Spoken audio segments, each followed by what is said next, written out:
चला आज व्हिडिओला सुरुवात करूया. आणि आज माझ्या माहेर,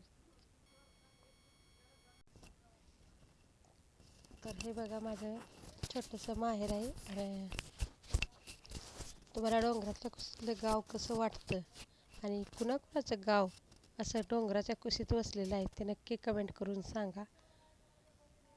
कारण की बाहेरच्या लोकांना गाव असं माहीत नसतं, डोंगराच्या कुशीत असलेलं सिटीत राहणाऱ्या लोकांना. तर ते बघायला खूप छान वाटतं.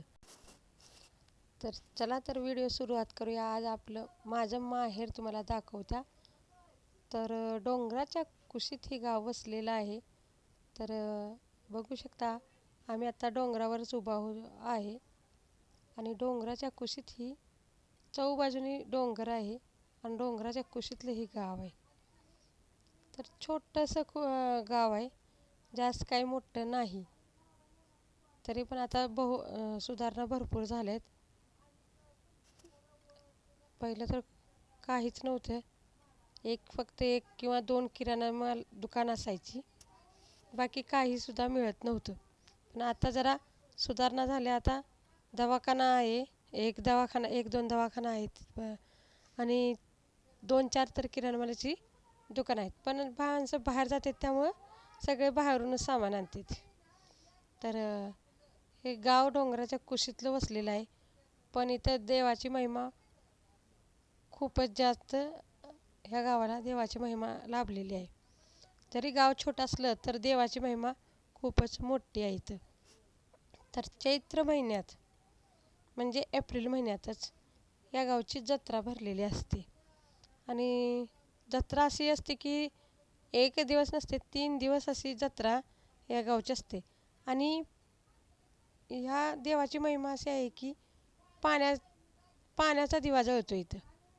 तर इथं खूप लांब लांबून माणसं त्या देवाची महिमा बघायला येतात की पाण्यात दिवा कसा जळतो बिना काडीचा. तर सगळे लोक इथं बघायला येतात एप्रिल महिन्यामध्ये. आणि इथं जास्त करून लोक जास्त राहत नाही ती, कारण की इथं सोने चांदीवाली दुकानदार भरपूर आहेत. मग त्यामुळे ती बाहेरच असतात. घरं बांधून असे मोठमोठे ठेवतात, पण घरात काय कोण राहत नाही. त्यामुळे छोटंसं गाव आहे आणि माणसं पण मोजकीच असतात. तर आम्ही आता इथं शेतातच राहतो आणि आमच्या गावात घर आहे.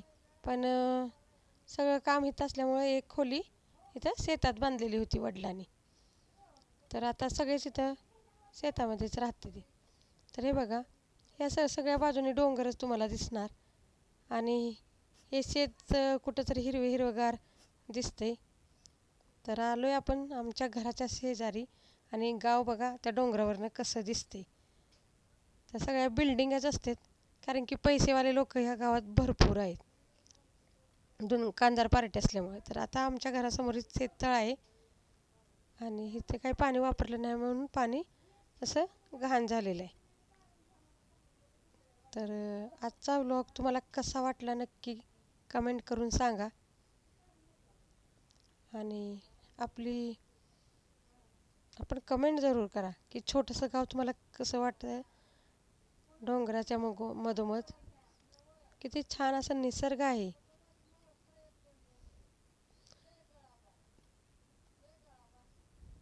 तर बघू शकता तुम्ही संध्याकाळचं